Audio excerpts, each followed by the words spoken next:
And hello, everybody. Welcome to this December 18th edition of the WyoNation Roundup. I am your host, Chad Smith, and I'm joined as always by Mr. Brad Reed. How you doing tonight, Brad? Oh, I think my voice is still a little hoarse from the weekend, but we're getting by. That is good to see. And hello, we got Chase is in the chat already. So I will tell you if you're new to the show, if you're watching this on X or Twitter, whatever you want to call it, you can just watch. But if you go to YouTube, which is at WyoNation on YouTube, you can get into the live chat room and interact with us live with your comments and your questions. We'll try to keep track of Twitter, but no guarantees. So if you want your thoughts to be heard, head on over to YouTube like Chase has. Go ahead and tap that subscribe button while you're there too. Two, exactly. Hit the subscribe button, hit the notification bell. So when we go live for these little soirees, you'll get alerted. Can you imagine seeing a notification pop up on your phone saying that we're live? You open it up and you see our faces. It's pretty horrifying. That might get people to unsubscribe, I think. So, but we are here to talk some Wyoming athletics, mainly some Wyoming football tonight, as always, with a lot of news, Brad. Yeah, we apparently need a offensive coordinator now. Correct. So in case you did not see, on, do believe, Sunday morning, it was announced by North Dakota State University after they crashed out of the FCS playoffs in Missoula, Montana. Oh, no, that Tim Polasek, Wyoming's offensive coordinator, who was heavily linked to the Iowa State OC job, not Iowa State, Iowa, sorry. Got Iowa State on the mind, and you'll see why later. The Iowa OC position, so is it Matt Ince? Is this correct? Is the NDSU head coach, and he took a job as the USC defensive coordinator, which is quite the jump. And so that opened up a defensive coordinator, linebacker coach. I think it's linebackers. Oh, is he just? He's just a position coach? Yeah. Oh, okay, I thought he was going to be the DC. Interesting. No, okay. Well, that makes the move even odder, I think. Interesting. Better. But anyway, the bottom line is the NDSU job became open, and I didn't hear anything about him being linked to the job, and it kind of came out of left field. Yeah, we had some NDSU guys tailgating with us Saturday, and one of the guys I was chatting with seemed to think that Polasek was probably the leader in the clubhouse for the job. I think they were hoping that I think he's their current offensive coordinator, and his name's escaping me, but I think they were kind of hoping that he'd get the job. But I said Polasek could probably be a pretty good candidate too, given that he coached there for quite a few years, I guess. So yeah, I think 2 different stints as well. Yep. Under Bowl and under somebody else. But so that's neither here nor there. So the bottom line is for your Wyoming Cowboys, they will now be needing a new defensive coordinator with Jay Savelle taking the step up from DC to head coach. And now with Polasek leaving the NDSU, we will need an offensive coordinator, which I will just come out and say, I think, and I said this on Twitter, I think Polasek taking this job is good for all parties involved because it allows Savelle to run the type of offense he wants to run and not get stuck with the remnants of the Bowl offense that we've seen the past 10 years. Yeah, I'll be curious to see what Polasek's thoughts are on that.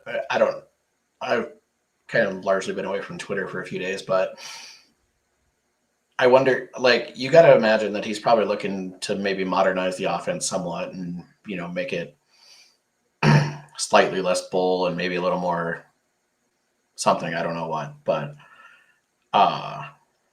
Polasek or Savelle? Savelle. Okay, thank you. That's what I thought you meant. Just want to make sure. Probably. I'm whatever. So you got to imagine that he's going to want to modernize that maybe a little bit and, bring us up to, 2010s offense or something like that. I don't know. Sure. And we have a few inklings.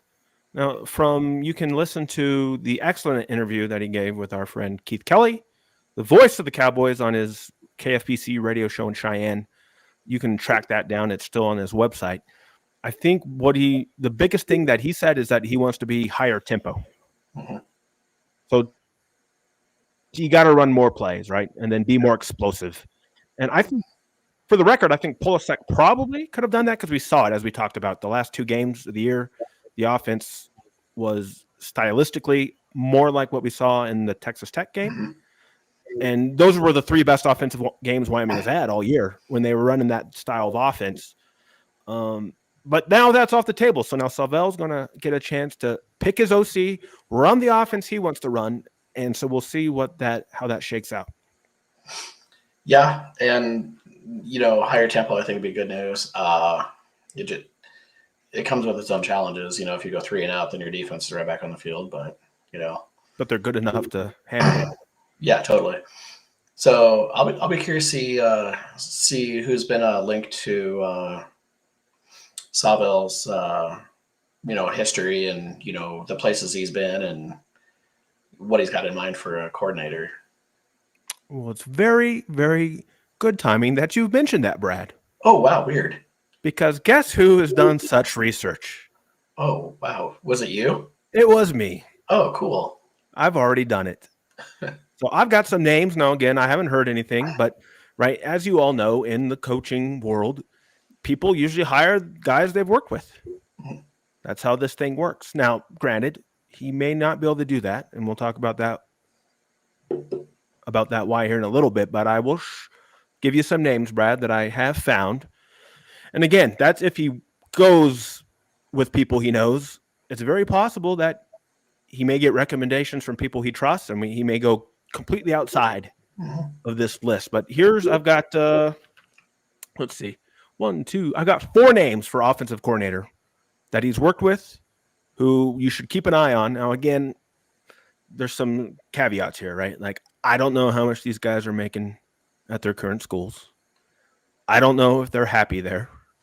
I don't know if they have a good relationship with Sauvel. I just know that these 4 guys have worked with Sauvel in the past.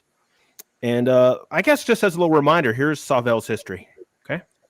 2001 to 2007, he was at Southern Illinois. From 2008 to 2010, he was at Northern Illinois. Then from 2011 to 2016, he was at Minnesota. And then he spent 2 years, actually just 1. Wyoming listed as 2, but he spent 1 year at staff at Wake Forest before he came to Wyoming. So, should we just get into it? Do you want to hear some of these names? I definitely want to hear these names. All right. So the guy he has the biggest history with is a guy by the name of Matt Limegrover. He worked with him at Southern Illinois as well as Northern Illinois, and I think he was even on the Minnesota staff, if I'm served correctly. Let me double check this. I'm looking at his bio now. So all 3. So they saved all 3 spots. Matt Limegrover is currently the co-offensive coordinator at Kent State. They play good offense. So you would think, and again, I don't know about this year. I was going to look it up. I know they had a drop off because they lost their head coach went to Colorado. Yep. He got fired. He's now the OC or a head coach somewhere else. He's already got a new job. San Diego State. Oh, is he the head coach at San Diego State? Yeah. So we'll see him in the Mountain West. So that's interesting. But this Matt Limegrover has spent a lot of time on staff with Sauvel. Limegrover was the offensive coordinator during Northern Illinois' heyday, which I'm all for running a Northern Illinois type of offense, which if you haven't seen me on Twitter, it's run heavy, like 60% run, but the passing game is top notch. They passed the ball, they ran the ball, but they passed with efficiency. And those Northern Illinois teams, those 3 years they were there, were very good teams.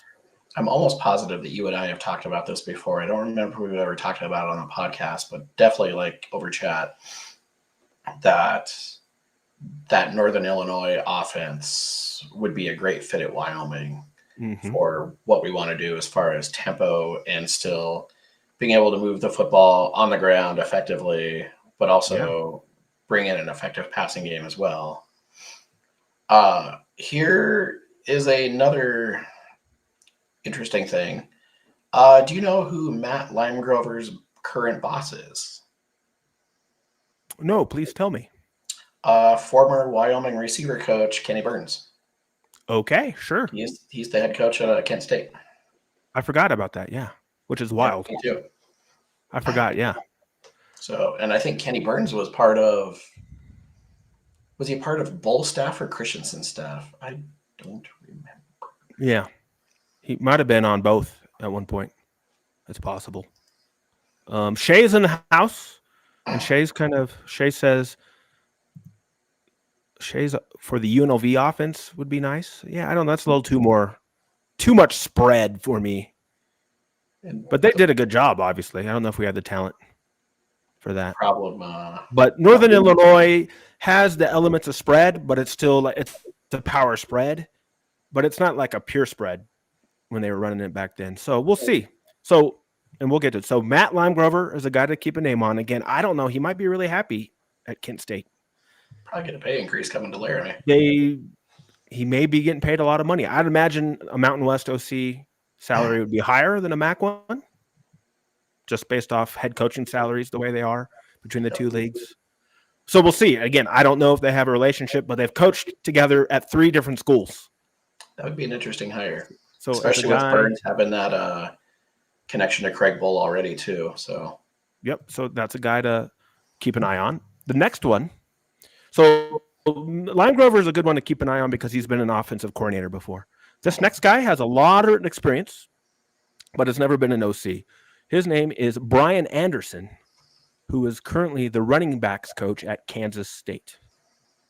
Okay. He has also been, I think, at all 3 spots, Southern Illinois, Northern Illinois, and Minnesota. Let me double check that. Let's see here. Yes.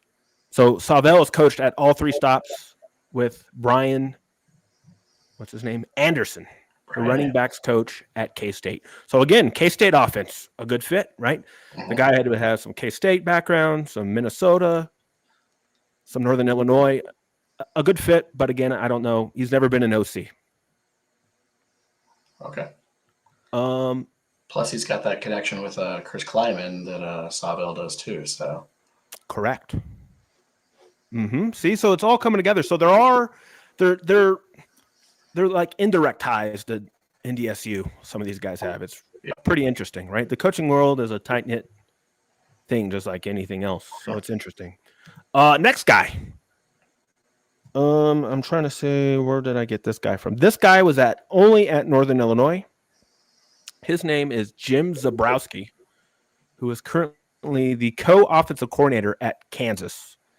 So of the guys we talked about, this is probably one that'd be really hard to pull to get a Power 5 or whatever you want to call it, a Big 12 offensive coordinator to come your way. But again, he has a history.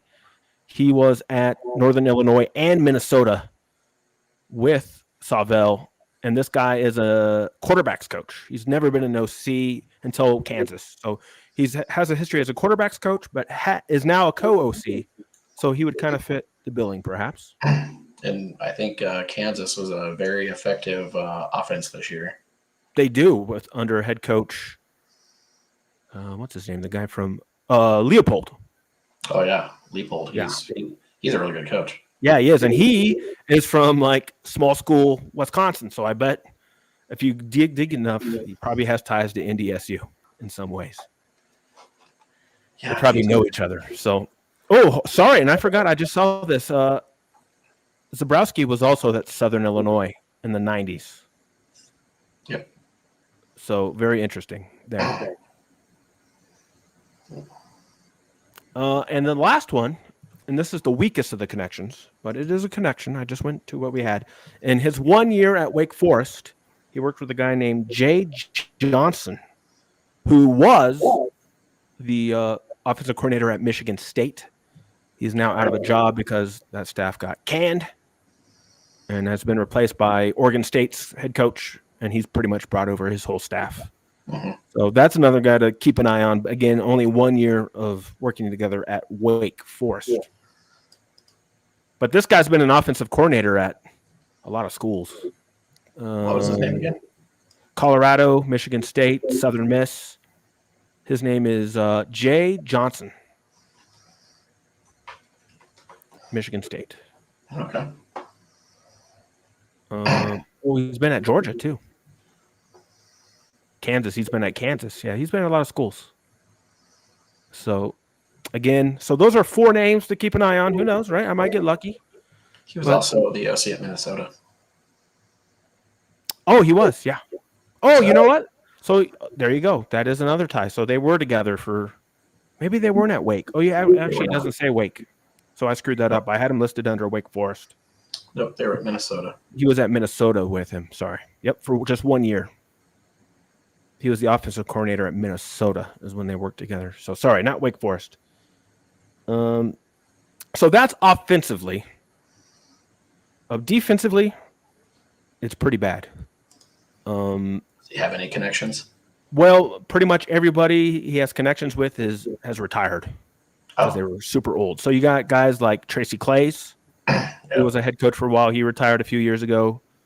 Do you remember the hilarious picture of Tracy Claeys eating an ice cream bar on the sidelines of a Minnesota game? Yes. Every time I hear that name, that's all I think about is him eating ice cream on the sideline during a game. Another guy on defense he has a connection to is I just got his name, Tom M. And I didn't write it down much because he is the current head coach at Southern Illinois. So you're probably not going to poach a head coach to come to be your defensive coordinator, but they do have the only guy who has any type of connection to him that I could find that might take this job would be a guy by the name of Jeff Phelps, who is the NDSU defensive line coach. Again, never been a defensive coordinator, but they work together at Northern Illinois? I kind of wonder at this point if just they're going to take the easy route on that one and just promote Aaron Bull to defensive coordinator. That's a possibility. I don't think that would be a bad hire. So we'll see. We'll see what happens. And I wouldn't expect anything until after the bowl game, of course. And then maybe not even until after the second signing day. I don't know. We'll see how much of their class they fill up. But, yeah, it's going to be really interesting. So Savell has now got 2 big hires to make. We'll see what direction he goes. Defensively, I'm not worried. No. He's a good defensive coach. He's going to figure that out. It's just we're really going to learn a lot. Now, here's a nightmare scenario. Oh, please don't say it. I already know what you're going to say. Don't say it. Well, you promote OC from within. Yeah, don't say it. Yeah, which would be, man, I can't even comprehend that happening, but it could happen. Hope not. Here we go. Shay keeps mentioning. Shay, you mentioned this to me on Twitter. Who the heck is ACU? Am I supposed to know what that means? Abilene Christian University. Don't you watch any FCS football? No, I don't. Abilene Christian? Yes. Why? What's this guy? Why would he come to Wyoming? Why would a guy from Abilene Christian come to Wyoming? So he doesn't have to live in Texas. Well, maybe he likes it there. Maybe. The DC. His name is Skylar Cassidy. Okay.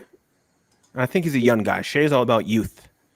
This guy's a young guy. We don't know system, right? The problem is systems have to match. They got to know some people who know each other. Are they running a system like us? Space yet? Holy smokes! So I don't know. So there's a lot that goes into these things. I wouldn't expect a whole lot of system change on defense. So we're still going to be running it's kind of like a hybrid, right? People don't really know this, but we're really kind of running like it's almost a 3-3-5 because you have that nickel linebacker is like a hybrid safety, not really. So it's really kind of like a 3-3-5. They don't call it that, but that's really what it is. And it's a good system. I like it. It's a great system. Ooh, I like that. What Shay just put in chat there. Yeah, well, Hazelton. I don't think he would come back. That would be a home run hire, of course, but that would be a no-brainer. But I don't think. Why would he come back? We don't know if he has a relationship with Savell. Well, they were all NDSU guys, right? Who knows? And what is Hazel doing these days? Was he on that? I think he was on Michigan State staff. I think so. Yeah, and I don't know. Maybe Oregon State will retain him. I don't know. I haven't heard. Yeah, he looks like he was so Hazelton was at North Dakota State as a grad assistant in 2000. Yeah, he was there for a long time. That's why he came to Well, us. yeah, he was there from 07 to 11. Yeah. So That's why Bull hired him because he. yeah. Yep. But that would be truly a home run hire. It would be because he's done it before, but I'd be all for it. But we'll see. We'll see what happens. So those are the names mainly on offense. Defense, as I said, is a little harder because most of the guys are retired or are jobs that they would never come to Wyoming. So I was gonna say maybe that's probably why we didn't say Hazelton. It's like I don't know, that hire would be too good. well, sure, yeah. I mean, if you remember, we plucked Hazelton he was in the NFL at the time. Yeah, he was on the Jacksonville staff that got canned, I think, right? Yeah. So, and he came over and kind of really re-sparked this run that we've seen from Wyoming's defense that Savell has, kept the train rolling there. Yep. So as I said, he's going to find somebody to run the defense. And you're right, it very well could be Aaron Bull. Yeah. I've heard nothing but good things about Aaron Bull. Again, he's young. He's in his, I think, late 20s. He would fit Shay's mold for coaching as a young kid with it would. There you go. Yeah. So we'll see. But offense is the big question that everybody's talking about, and we'll see what happens there. Yep. And then we have this little thing called the Arizona Bowl still to come. So I know we're looking at the future. So we're in this weird spot, right? Because usually you're not talking about coaching staff changes if you're in a bowl game. So Wyoming's having to juggle this. So I guess the news, if you haven't heard, Polasek will not be coaching the bowl game. They're going to shuffle around responsibilities. We do not know who's going to be calling plays for the Arizona Bowl, which scares me because it could be the wide receiver coach, who is technically the passing game coordinator. And he would probably make the most sense out of anybody else on staff right now, but we'll see what happens. Well, he's the assistant OC or assistant head coach, right? Or he's also the assistant head coach. Yeah, like he's the number 2 guy behind Bull. So and Bull loves him. So that would be my guess if that's what's going to happen for the bowl game. Now, let's pray to God that Savell doesn't do it permanently moving forward. Yeah. Because that would be a problem if you know our opinion on the matter. But yeah, so bowl game coming up should be a fun game. Toledo's quarterback committed to Baylor, so yeah, they've lost a few guys to the portal. Yep. So Wyoming should have the advantage there. They should have a motivation, right? Bowl games are all about motivation. Well, they got the biggest motivation you can have is wanting to give Craig Bowl a winning farewell. Geez, and we've already dug into bowl season already. 2 Mountain West schools have already played. It's true. Were you aware of that? I was. I didn't watch any of the games, but did Fresno State beat New Mexico State? By a lot. Is that who they played? Yep. Right. And then Boise, your Mountain West champions, lost to UCLA. They did. Mm-hmm. I think, Boise's quarterback went into the portal after the season was over, right? Correct. Yeah, I didn't even know. Yeah, I forgot about that. Who did they even start? They had their coaching staff is kind of whatever it is right now, kind of in flux, I guess. They have their permanent coach, but yeah. So let's talk about that. It's a bigger issue, but something's got to be done. Everything is converging to like these 2 weeks here. You got the bowl season starting, you got signing day, you got the transfer portal, you got coaches, and coaches are getting fired and hired earlier because of the portal. It's insane. Yep. It's pure chaos, and it's not good for the fans. It's not good for the schools. It's not good for the coaches. It's not good for the players. And I think that was a big push for them to I think that was a big push for NDSU to hire Polasek so fast. Was there's been a lot of scuttle out of Fargo that some of those guys are getting like some of their big offensive linemen are getting like 6 figures to go somewhere else. And, they probably needed Polasek there as soon as possible just to keep, NDSU from hemorrhaging players. Sure. And, that feels like a lot of what these hires can be is just like, let's get somebody here to see what we can do and keep these guys around if we can. Yep. And that was the main reason Savell was promoted internally, which I'm not against, by the way. I understand that Wyoming wanted to do what they could to keep as many players as possible. And so far, it's worked. Nobody of any importance has hit the portal. No, since it's I open. feel like the Cowboys have been extremely fortunate so far in this postseason. Correct. Well, so Meat Hook, yeah, who's joined us a lot, says, "Yeah, the portal is taking the spotlight away from the Bulls." Exactly. totally. The Bulls were meaningless to begin with. Now they're even more meaningless because you got shells of coaching staffs, you got shells of teams playing in these games. Well, before it was like, you might lose a superstar because they're going to go pro, yeah. They're going to go pro, and so just look like USC is going to be playing without Caleb Williams in their bowl game. So it's like, and I think USC probably has enough depth at quarterback where they'll be fine. But well, maybe I think the backup just went into the portal too. Oh, did he? Holy yeah! Wow, Jesus. So yeah, I mean, it totally does. Like you're already losing superstars, your college superstars, I guess I should say, to the pros. But now it's just like, well, I'm peacing out and heading elsewhere. But yeah, geez, did you see that Ohio State starting quarterback from this season transferred to Syracuse? Yeah. Holy smokes! Like, how does that happen? I know, it's crazy. Yeah, no, I know a little more about that because he was considering Nebraska first. So the word is that they wouldn't guarantee him the starting job next year at Ohio State, even though he went like 10-1 as a starter or 11-1, whatever. He lost to Michigan. That's the only game he lost, and they wanted him out of town. The playoff. I know, yeah, crazy. And so he was going to go to Nebraska, but this was just all speculation, but it makes sense.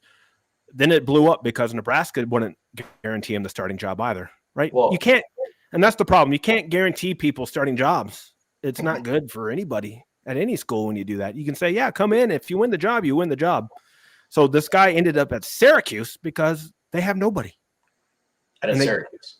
And it's Syracuse. So yeah, he went from the starting quarterback at Ohio State going 11-1 to transferring to Syracuse. Mm-hmm. It's wild. Yeah. Well, it worked out for Nebraska because they ended up with the number one quarterback in the class. Well, yeah, and that's why that guy backed out, because they wouldn't say that you would start over this hotshot kid right away. So it's interesting. The transfer portal, man, it taketh and it giveth. And we'll see how Wyoming uses it. Early indications are Sauvel's going to be a lot more transfer portal friendly. They've got a few offers out there. They're hard to find. And I'll tweet them out. We got who's on top of it? Is it Ethan Bird? Is that his name? He's the Cheyenne TV sports guy. He's on top of this stuff. Dang.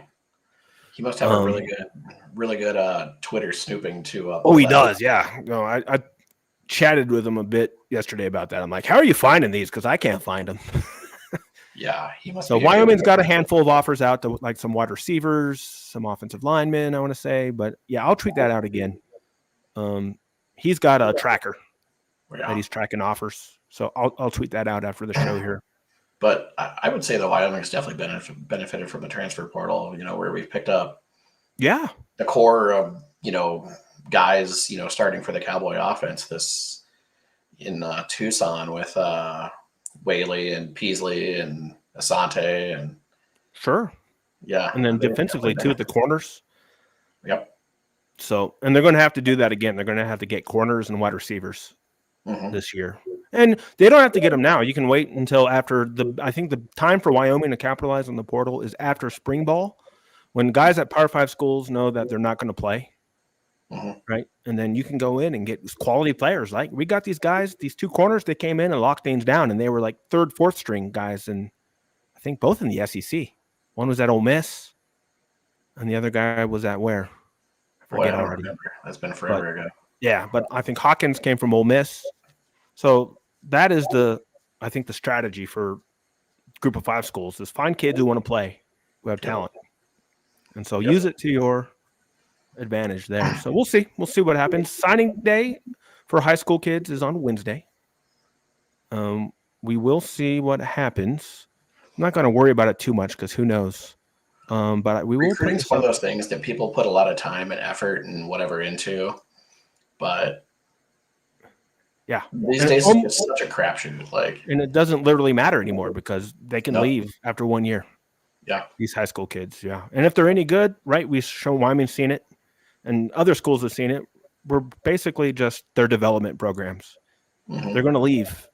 Not all of them, but some kids, you know, they have 1 or 2 good years at Wyoming. They're going to leave. There's nothing you can do about it. Shay does have an update, and we saw this before the show tonight, that the South kicker, and I forget his name already. Hold on here. I got it. Keelan Anderson. That's it. Keelan Anderson, Cheyenne South. He made the 61-yard kick earlier in the year. Has committed to Wyoming. Now, I don't know, and maybe Shay knows. Is this a walk-on opportunity, or has he been offered a scholarship? He didn't say. Shay, if you're still around, let us know if you know. Hopefully it's a scholarship. Yeah, he definitely had offers to other schools. So He did, yep. So, but then Cowboys also pulled in another player from Cheyenne East, your alma mater. what? Really? Yeah. Today? Yep. Okay, I didn't A see young that. fellow named Drew Jackson. Drew Jackson. Okay. Drew Jackson. He's a defensive back. All right. I have not heard that. And then they grabbed another one today named Tegan Seeds. Okay. And I think he's from Douglas. Okay. So maybe these guys are walk-ons. Yeah, he's an offensive lineman from Douglas. All right. We'll see. We'll see. It's hard to know. Okay. Shay says that he thinks the kicker is on a Scully. The other kids are preferred walk-ons. Yeah. I think that sounds about right. Except for the Sheridan kid. Yep. And that Sheridan kid is, I had it up. The kid from Sheridan is Alex Haswell, who's a defensive end, 6'4", 205. And he's a scholarship guy. The only one so far in the class from Wyoming with a scholarship, other than the kicker now, hopefully. So we'll see. As I said, I'm not going to dig too much into this. It looks like a good class on paper, or they can keep them there. It's a typical Wyoming class. You know, they've been hitting Minnesota harder. They got 4 guys from Minnesota, which is great. So We'll see. Hitting Minnesota, Kansas, Illinois. Those are the places we should be hitting. Mm-hmm. Still some Texas guys, which scares me a little. Yeah. 1, 2, 3 guys from Texas. And then possibly a 4th. So a guy by the name of, let me find it. Oh, I probably lost it already. Let me just go to Iowa State here really quick. So a quarterback who was committed to Iowa State out of Texas did take an official visit to Wyoming over the weekend, and it looks promising that he may flip. Wyoming does not have a quarterback in this class as of now, so they are looking for one. Let me switch to Iowa State to get his name. But he is a big kid, and he's got a big arm. I was watching some film last night. Let me go here and see if this will update. There we go. Iowa State quarterback. Let's see here if he's still committed. You know, it looks like he decommitted already. So he has officially decommitted. Okay, let me see if I can find this guy. There we go. Ethan just like the post. So maybe Ethan Bird is his name. He's the TV guy at Cheyenne, and he's, you know, doing some good research into the Twitters. So check him out. Must be really good at it. Oh, geez. You know what? I think I tweeted that guy's tweet yesterday because it was like him on a snowmobile. You know, they like to take the guys snowmobiling when they come for their visits. Let me see if I can find it here to get his name so we can look up his stuff. I should have had this up, but it was last night I did it. Here it is. Nope, that's not it. Oh, no, it is him. Dayon Batiste. He is a 3-star quarterback from Cypress Park, Texas, 6'5", 225. And has left-handed and has a rocket for an arm. And he's incredibly mobile. So, yeah, it looks like he decommitted from Iowa State on December 7th. And he took a visit to Wyoming this past weekend, which was the last weekend before signing day. So I think Wyoming's got a good chance to land him. I don't see a commitment yet, so we'll see. That'd be interesting. Let's see. Shay says Wyoming needs to find a punter in the portal. Yeah, you would think that would be pretty easy to, convince somebody somewhere to come punt at 7,000 feet. Should be a pretty easy sell. Yep. We shouldn't have a bad punter. I mean, we have a deep history. Like in the 90s, we were just rolling out all kinds of crazy punters. We put I think 2 or 3 had a cup of coffee in the NFL. Just because you're punting at altitude. So yeah. I was trying to think who was it? Billy Vintage, maybe? Way like 10, 15 years ago? I think he had a hot cup of coffee in the NFL, if I remember right. I think you're right. Yeah. Okay, here we go. Shay's got says the kicker's taking a PWO. Okay. Sure, right. And then, of course, for those who don't know,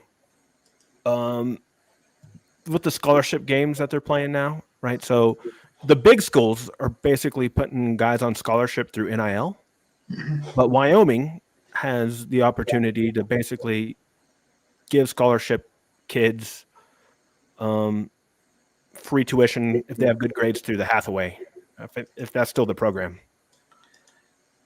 Yeah, that scholarship. So I mean, I was on that program. That's how I got through school. Got good grades, and basically got free schooling for being in state. So studied. Yeah. So it's a great program. So we've heard of football players being on that before. Mm-hmm. So if they have it, it's great. Yeah, Chase talks about Aaron Elling. Yeah, he was a kicker though, but I'm talking about punters. Yeah, we had some punters who were at least in NFL camps just because they had great college stats. Yep. A lot of great punters at Wyoming. So yeah, we shouldn't be a problem to find a punter. So yeah, so a lot going on in this holiday season, and as I said, it's hard to keep up on because it's the holiday season. We all have tons of things going on, but for whatever reason, college football has decided to cram their most important things into 2 weeks in December. Yeah, it's wild. It's a lot, and trying to be a high school kid and like, cool. Well, now I got to make this huge decision, like. The week of we're getting out for Christmas break, and yeah, it's a lot. So yeah, if anybody else has any other thoughts, chime on in. We thank everybody, Shay, Meat Hook, Chase, for joining us tonight on the stream. We're looking forward to the bowl game. I said signing days on Wednesday. We'll see what surprises may prop up because Wyoming is so quiet with stuff. There's always like 2 or 3 guys who sign who you've never even heard of because there's just not a lot of people poking into this stuff, and it's very hard because they keep things on the down low so well. Who was it quite a few years ago that wrote the article about the hidden, what they call it, like the hidden commits or the silent commits or something like that? Silent commits, yeah. Yeah, was that maybe Mike Varell or Brandon Foster, one of those two maybe? Sure, and they do that to keep big schools away. Yeah. Shay is asking us, are we going to Tucson? Not this year. I am not. We made the travel last year. 2 years in a row doesn't interest me. But you should go if you haven't. You should and go. If you did go, you should go if you want to. But I will not be going. I booked another trip this weekend. So here we go. Shay's got, and we'll get this. Outside of football, the wrestling team looked good, but man, they had some bad calls. So I know you two, Shay and Brad, are the wrestling guys. So yeah, I'll let you have at it. Jor Volk had a title this weekend in Reno. Went 5-0 and beat the number 1 seeded guy in the tournament from Arizona State. I think he was the only champion the Cowboys had, but the Cowboys had quite a few other 3rd and 5th place guys in the Reno tournament there, so that was a pretty good showing for them. And they got a big one coming up this. Geez, what is it? This tomorrow, actually. Tomorrow, okay. Tomorrow they've got Oklahoma State coming into town. A duel with Oklahoma State. Yeah, a duel. Nice. So that's usually And Oklahoma State is a national power, for those who don't know. number 9 this year. So they've slipped off their usual 1, 2, or 3 perch. Yep. But yeah, it's always a big deal when the Cowboys, have Oklahoma State on the schedule in Laramie. So I can't imagine there won't be a large crowd in attendance there at the Wyo complex there. So that'll be good. They had a pretty tough sled against Missouri earlier in the season, who's also kind of a national power this year. So yeah, hopefully a little bit better showing out of the Cowboys there, and keep it close with OSU, I guess. But yeah, 3-2 on duels this season, 1-1 in the conference. So still in good shape. And then Chase is chiming in again with the question that Shay asked. So in case you missed it, Chase, no, we went last year to the bowl game in Tucson. So this year we are foregoing, but we had a great time. Tucson's great. Arizona Bowl's great. If you did not go last year, definitely try to get there. Is my advice. But yeah, so we got our quick Cowboy wrestling update there. Yeah. Basketball lost to Weber State on Saturday. I don't know how that happened. Well, Weber's good, but Weber's good. Yeah, Weber's fairly good. The basketball team has one of these like invitationals coming up this week. They will be playing Wednesday and Thursday in El Paso in the Sun Bowl Invitational. They will play South Dakota State on Wednesday, who I think are fairly good. Maybe I'm wrong. And then they will play the winner of, or I guess if they win, they'll play the winner. If they lose, they'll play the loser of UTEP versus Norfolk. Jeez. South Dakota State has a win over Wichita State this year. Yeah, I think they're a fairly decent team. So, and then the same day as the Arizona Bowl, then Wyoming will play BYU in Provo in basketball. So, number 17 Provo or BYU. They're ranked. Okay, yeah. So the basketball team, they have a winning record. They're 6-4. Again, it's a little rough. And that's what was expected when you put so many new guys on the floor together at the same time. Yeah, I'm just looking at the roster here, and it's like, who the hell are all these guys? But I watched like a lot of the early games in the season, and the talent's there. Yeah. So that's the good news. It's just they just need a gel, and I'm sure over this next year or two, some guys will drop out, and Linder will get it figured out. Yeah, they got first conference game on the 2nd, and they get a tune-up with San Jose State. So that'll at home. Yeah, that'll help ease them into conference play, I guess. Well, I don't know. San Jose State has former Nebraska and former CSU coach Tim Miles at the helm, so they're much improved. But they did lose to Montana this last weekend. Okay, there you go. I'm not convinced the Grizz are good this year. So, so basketball, and obviously once football season's over, we'll have a lot to talk about basketball. We'll get more of them into the show. But, football is what most everybody's interested in. And I think for the next, at least through mid-January, we're going to have a lot to talk about, I think, until the staff gets finalized and signing days. So there'll be tons to talk about with the football. Is the second signing day still in February? Or did they move that? That's a good question. I want to say it's in January. Oh. Let's look that up. I think a lot of coaching staffs nowadays just like to lock these guys down as soon as possible. Yeah. Keep them from flipping. NCAA football signing day. But maybe it is in February. You might be right. When are there two? Oh, I guess it is still in February. Hold on. Which seems kind of crazy. Hold on. It's hard. hard to find information these days.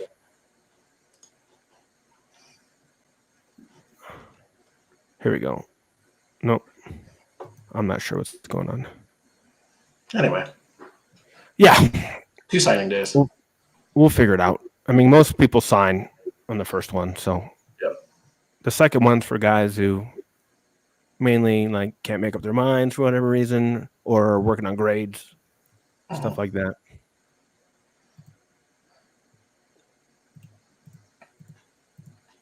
And then the portal opens up again in January, too, for a week. So we'll see another round. After everybody's got their bowl games done, then you'll see more people leaving. Yeah. Yep. So again, it's a mess. It is a mess. But yeah, so our poor School of Mines Diggers this weekend couldn't pull one out in their national championship game. No. That was brutal. That was a beatdown. Yep, for a second year they got beat. So would you say that they run what, a flexbone offense? That team that beat them, Harding, their name, yeah. So Harding, again, we were joking with Brad yesterday that, I mean, like, and I think even to Shay there, that like it's Craig Bowles' dream school. I looked up their stats. They've played 15 games this year, and they've thrown the ball 56 total. That's wild. 56. 56 passes in 15 games. They run like the pure flexbone offense. I wonder how much Air Force threw the ball this year in comparison. Oh, a lot more than that. Yeah. I mean, you would think it'd be more than that, but yeah. I mean, the Air Force throws the ball at least, 10, 15 times a game this year. Yeah. So this other team was throwing the ball like 3 times a game, 3 or 4 times a game is all they threw the ball. Oh, the Air Force only had 100 attempts this year. Okay. All right. And only completed half of them. And half of those were probably against us. Yeah. Like it. Yeah, they had one that day for sure. That's true. Shay says Jay Novacek played in the wishbone at Wyoming. Yeah, Wyoming used to run the wishbone back in the day, in the 80s. Back when we were all born. Mm-hmm. Yeah, too bad for the Diggers, though. They'll be back. They'll be back. Well, I think is their quarterback a junior or senior? He's really good. I think he's like the NCAA's all-time leading touchdown leader or something like that. Mm-hmm. Actually, I think he's a senior, but I don't know. I thought I read that. Yeah. It does not matter. Yeah, redshirt senior this year, so he'll be out of there. Yep. Probably going to be a little too small to play in the NFL at a 5'11", 180. Yes. Jeez. Maybe. Yeah. All right. Yeah, so I think that will do it for the roundup for this evening. Just want to get to everybody before Christmas, before everybody travels home, before the bowl game. We probably won't see you until the bowl game, would be my guess. Yeah, probably. Yeah, I'll probably try to do at least a pregame. We'll have a postgame for the bowl. And we'll go from there, and we'll see, right? If there's something crazy happens and an OC or DC gets hired, we'll try to hop on. I wouldn't expect that until after the bowl game, but you never know. Yeah, if the weather holds out, I should be back in Missoula by then. Gonna make that trip to Worland here this week, so. Yeah, and Shay can say, you can join these streams from anywhere. We can do it on cell phone. It works. So if something crazy happens, we'll try to pop on for something short, even if we have to get Brad, from the dive bar in Worland on his cell phone. Listen, Goose's is not gonna. The patrons of Goose's need help drinking the beers in there, so they do. But for being a dive bar like Goose's, they do have Yeah, it's awesome. They have it's like the biggest like Wyoming cowboy bar in the state. I'm almost positive. Like everything in that whole bar is brown and gold, literally everything. And they actually have Ten Sleep Brewing, and they have Ten Sleep Brewing always on tap because Ten Sleep's just right down the street. And they've always got $5 the one Roadhouse hazy IPA. What is it? Whatever it is, but it's always like a $5 IPA in there, like all the time. All right. And it's awesome. Well, I expect to see some pictures on the WyoNation account. Oh no. We want to see some. Just Brad getting after it. No, just of the decor. Oh. I don't want pictures of you. Just like I want to see all this decor. Tweet it out when you're there. I'll have to put it out there. Not today. When you get there, yeah. Oh yeah, I know. Yeah. I know. I might have to go in for a Christmas Eve Bloody Mary like I always do. So there you go. Yeah. Before my responsibilities of whatever I'm assigned to make this year or cook this year. So. Mm-hmm. So yeah. All right. Well, yeah. So we want to wish everybody a Merry Christmas, and we'll see what happens over the next couple of weeks. But expect to see us around bowl game time to talk about some Arizona Bowl. And as we said, if OC or DC hire gets made, we'll find a way to pop on and at least do something short to talk about it. So, until then, everybody, take care. Thank you for joining us. Drive safe if you're traveling. And we'll see you all soon.